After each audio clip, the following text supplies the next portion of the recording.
Akkamittiin yeroo hundumaa gammachuu argachuu dandeenya? Jireenya kee keessatti jireenya gammachuu qabu jiraachuuf maal gochuu qabna? Mee maal yoo raawwadhe jireenya gammachuu qaba? Nama duukaallee, maatii duukaallee, of duukaallee, hiriyoota koo duukaallee, hawaasa koo duukaallee yoo maal godhe jireenya gammachuu qabu yookaan jireenya milkaa'aa jiraachuu danda'a jettee yaadaa jirta sanaan na amani. Amma viidiyoo dhuma kanaatti na faana ture. Yeroo baay'ee namoonni nun beennullee ta'e yookaan namoonni naannoo keenya irra jiran yeroo isaan gammachuu mataa isaaniif ofiif waaqa isaanii komatan argina. Kun immoo rakkoo eenyuudha? Maarraa kan ka'e dhufe jennee yoo xiinxallee ilaalle rakkoo isaa sanaaf deebii argachuu ni dandeenya. Kanaaf immoo akkamiin akka gammachuu argachuu dandeenyu, akkamiin akka gammachuuf keessatti biqilchuu dandeenyu yookaan immoo akkamiin akka gammachuu jireenya keenya keessatti tokko jennee eegalsiisuu dandeenyu ilaaluun ni danda'ama jechuudha. Tole egaa mee jireenya keenya keessatti namoonni yoo maal dhabanidha kan isaan of jibban yookaan immoo saa maal yaadanittidha kan namoonni waaqa isaanii habaaran yookaan immoo waaqa isaaniitti gunguman. Nuti maaf gammachuu dhabne? Maaf jireenya koo keessatti gammachuun dhibe jennee of komachuun dura maal yoo raawwadhe gammachuu argachuu danda'a? Maal yoo raawwachuu dhiise immoo gammachuun jireenya koo keessaa bada kan jedhu yoo yaadaa deemne jireenyi kee jireenya gammachuu qabu jiraachuu dandeenya jechuudha. Kanaaf immoo hanga viidiyoo kana dhumaatti na faana tura. Kanaafuu formulaan gammachuu keenya yookaan inni jalqaba irratti argamu yeroo mara lafa kana irratti namni rakkoo dhabe hin jiru. Kanaafuu yeroo mara kana yaadadhu. Rakkoo kan qabu si qofaa miti, si duwwaa miti. Biyyi lafaa guutuun rakkoon guutamtee jirti. Kanaaf immoo beekarraa hanga wallaalaatti, dureessarraa hanga hiyyeessaatti, dooktararraa hanga piroosoferarraa hanga wallaalaatti namni rakkoo dhabee hin jiru. Kanaaf immoo yeroo mara waa'ee rakkoo yaaduun yookaan immoo rakkoo nurra ga'e yookaan rakkoo nurratti ga'e sana yaannee of dhiphisna taanaan gammachuu keenya ofirraa ari'aa jirra jechuudha. Kanaaf immoo gammachuu keenya ofitti waamuuf yookaan immoo gammannee jiraachuuf jireenya gammachuu qabu jiraachuuf yeroo mara namni kamiyyuu rakkoo akka qabu yaadachuu. Nu qofaa miti kan dogoggoru yookaan immoo nu qofaa miti kan balleessu, kan rakkoo qabu, waan dalagne irratti, waan hojjenne irratti, waan baranne irratti kan dogoggoru nu duwwaa miti. Kanaafuu namni guutummaan akka inni rakkoo qabu hin dagatiin. Inni lammiffaa irratti argamu immoo qormaanni qaama jireenyaati. Kan lubbuun hin jirre qofaadha kan hin qoramne jechuudha. Kanaaf immoo qormaanni maaf natti dhufe yeroo tokko tokko namoota jireenya isaanii abaaran ni dhageenya. Maali rabbiin na qofa argee maaliif yeroo hundumaa na qora? Maaf qormaanni kun maaf narraan dhaabatu jedhee namoota jireenya isaanii ofitti hadheessanii jireenya isaanii ofitti dukkaneessan baay'ee isaanii agarra. Kun immoo jireenya keenyaaf furmaata laachuu hin danda'u. Achumaadhuma isaayyuu gammachuu keenya nurraa ari'a yookaan immoo gammachuu keenya nurraa dhiibaa jechuudha. Kanaaf immoo qormaan qaama jireenyaati. Kanaaf yoo jireenya keenya keessatti yeroo qormaanni nutti dhufu yookaan immoo qormaanni gaafa nutti baay'atu nu bilcheessuuf, nu bareechuuf, nu qarachuuf yookaan immoo haalaan akka nun waa tokko keessa dabarruuf nu qopheeffachuuf jedheeti jechuudha. Billaan osoo hin qaramiin yookaan immoo qottoon otoo hin qaramiin waa tokko muruu hin danda'u. Muradame yookaan immoo yoo qarame immoo waan barbaade kutee darbuu danda'a. Kanaaf immoo qormaanni yoo sitti dhufe gammad. Qormaan qaama jireenyaa akkasa ta'etti ofitti miti of amansiisii jiraadhu. Qormaanni maaf natti dhufe hin jedhin maal na barsiisuufidha jedhi. Gammaddee jiraachuuf qormaanni qaama jireenyaa akka ta'e asabti gootee fudhattee darbuu qabdaa jechuudha. Inni sadaffaa irratti argamu immoo rakkoon tokkoon isaallee rakkoon si mudatu kamillee kan furmaata dhabee hin jiru. Kanaafuu hin dhiphisiin. Rakkoo keessan irratti yookaan immoo gaddate irra keessa jirtu yookaan dhiphoota irra keessa jirtu irratti furmaanni hin jiru naaf malli hin jiru jettee of dhiphista taanaan akkuma dura siin jedhe gammachuun mana keemini karaa kirrayyuu hin ba'u. Kanaaf immoo gammaddee jiraachuuf yoo feete yookaan gammaddee jiraachuu yoo barbaade jireenya kee keessatti rakkoo si mudatu hundumaaf furmaata barbaadi. Furmaanni isaas harka keerra jira waan ta'eef furmaanni isaa na biradha. Furmaata isaa nan arga. Rakkoo na mudateef yookaan dhiphuu na mudate kana keessaa buuf furmaanni isaa ana bira jedhii ofitti himi. Yoos furmaata isaa ni argatta waan ta'eef. Kanaaf immoo jireenya kee keessatti rakkoon si mudatu kamuu dhukkubbii haa ta'u, gaddaa haa ta'u, yaaddoo haa ta'u, waan barbaade illee yoo ta'e furmaanni isaa jira. Wanti biyya lafaa kanarra furmaata dhabameef tokko tasumaan jiru. Kanaaf immoo wanta furmaanni isaa jiruuf immoo of hin dhiphisiin.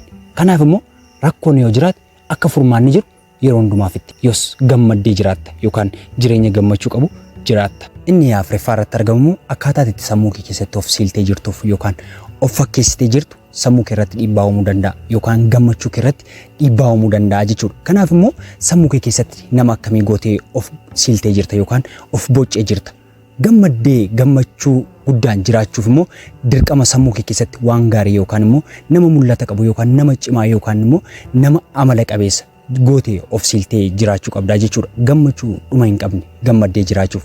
Kanaafuu furtuun gammachuu inni tokko yookaan inni afuraffaarratti argamu sammuu kee keessatti haala kamiin bifa kamiin of siltee jirtaadha. Bifa bareedaan of siltee jirta yoo ta'e gammachuu dhuma hin qabne argatta jechuudha. Inni shanaffaarratti argamu immoo waan namoonni haasaan jireenya kee hin dhiphisiin. Namoonni waan beekan caala wanta hin beeknedha kan isaan haasa'uun dabarsan. Kanaaf immoo haasaa namaaf yeroo laattu tanaan gammaddee jiraattaa jechuudha. Yaa'irraa yookaan dubbiirraa fagaattee jiraatta tanaan gammachuu dhuma hin qabne jiraatta. Kanaaf immoo gurra kee hamiif yookaan maal jetteef yookaan jetteef gurra kee dabarsitee laatiin. Habaluun maal naan jedhe, habaluun maal naan jettee yookaan immoo jettee baasuuf of hin rakkisiin. Gammachuu keenya kan gadambisu tokko habaluun maal naan jedhee maalan jedhame maal jedhameera jedhee yoo namni yaade yeroo isaa sanarratti yoo gube gammachuurraa of fageessaa deema yookaan immoo gammachuu keenya irrisaa deemaa jechuudha. Kun immoo gammachuu keenya nurraa fageessa. Kanaaf immoo gammannee jiraachuuf wanti nu barbaachisu immoo gurra keenya hamiirraa cufannee jiraachuudha jechuudha. Inni ja'affaarratti argamu namoota yaada madaalawaa qaban duukaa jiraachuu yookaan immoo positive thinkerii namoota ta'an duukaa jiraachuudha jechuudha. Kan gammachuu keenya dheeressu. Mee namoota nun duukaa oolu namoota akkamiidha? Namoota yaada akkamii qabanidha? Namoota waan akkamii hojjetanidha? Namoota ilaalcha akkamii qaban duukaadha kan hin oolu? Gammachuu keenya irratti, gadda keenya irratti, dhiphuu sammuu keenyaatti illee kan fidu namoota nun duukaa ooludha. Namoota nun duukaa oolu namoota gammachuu yookaan immoo kolfaa yookaan hojiirra oolan duukaa yoo oolle sammuun keenya illee sana dalagaa jechuudha. Namoota yaada madaalawaa hin qabne yookaan immoo yaada negatiivaa qaban, namoota of abaaran, namoota haaran, namoota nuffan duukaa yoo oolle illee sammuu keenya balleessuu danda'a jechuudha. Kanaaf immoo gammannee jiraachuuf furtuun ja'affaarratti argamu namoota duukaa oolu adda baafannee beeku. Inni torbaffaarratti argamu immoo sammuu keenyaaf gammachuu kan laatu yeroo boqonnaa keenyaatti maantoota nu gammachiisan maali? Kubbaa taphachuudha moo viidiyoo geemii ilaaluudha moo akkanuma immoo fiilmii ilaaluudha moo sirba sirbuudha moo kuwaasii haasa'uudha? Wantoota gammachuu sii laatan kamuu of biran dabarsiin. Sababa hin tarreessiniif gammachuu keef yeroo boqonnaa keetti tasumaa waan kamuun dhageen. Yeroo gammachuu kee itti fayyadame. Yeroo boqonnaa keetti itti fayyadame. Alaan wal bira qabdee fayyadamtiinnan waan barbaadde mo'achuu ni dandeessa. Inni 8ffaarratti argamu yookaan furtuun gammachuu inni 8ffaarratti argamu immoo namni kamuu maallaqaan akka inni si madaalu hin eeyyaminiif. Gammaddee jiraachuu yoo barbaadde nama kamiinuu maallaqaan madaalta taanaan yookaan maallaqaan of madaalsista taanaan gammachuu guutuu hin qabaattu jechuudha jireenya keetti. Gammachuun kee hin hirrata. Namoota qaban yeroo agartu ni hinaafta yookaan immoo maal taasisoon akka isaanii ta'e jettee sammuun kee ni ceephaa yookaan ni dhiphataa jechuudha. Kanaaf immoo gammaddee jiraachuu yoo barbaadde yookaan gammachuu dhuma hin qabne yoo feete yookaan immoo gadda kam keessatti gammadu yoo barbaadde namni kamuu maallaqaan akka inni si madaalu yookaan immoo maallaqaan of hin madaalchisiin. Waan qabdutti galateeffadhu gammadee jiraadhu. Inni 9ffaarratti argamu kadhannaa guddaa qabaadhu gammaddee jiraachuuf. Yeroo hundumaa waaqa kee galateeffadhu. Rabbii kee galateeffadhu.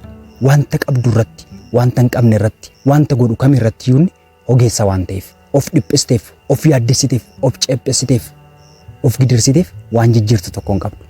Kanaaf immoo yoo galateeffatte yookaan yoo galata rabbii keef laatte, yoo solaatte, yoo du'aa godhatte, yoo waaqeffatte, yoo kadhatte gammachuu dhuma hin qabne jiraatta.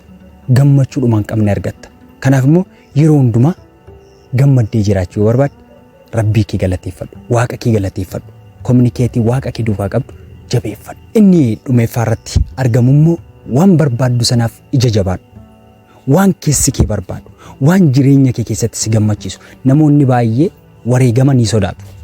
Waan barbaadan sanaaf, wanta hawwan sanaaf itti gaafatamummaa fudhannaa sodaarraa kan ka'e sammuu isaanii hin gammachiisan yookaan immoo sammuu miira isaanii hin eeganii jechuudha. Gammaddee jiraachuu yoo barbaadde itti gaafatamummaa fudhadhu. Ija jabaadhu waan barbaaddu sana argachuuf, waan hawwitte sana argachuuf ija yoo jabaadde sammuun kee boqonnaa argata. Waan feete san harkaan galchattaa jechuudha. Kanaaf immoo barnoota kanarraa akkasii waa baay'ee barataniitu abdii guddaan qaba. Akkanuma immoo barnoonni kun isinitti toleerate like, share, subscribe gochuun maatii keenya ta'uu ni dandeessu. Akkasuma immoo hiriyoota jaallataniif qooduu ni dandeessu. Waan na faana turtaniif guddaa galatoomaa.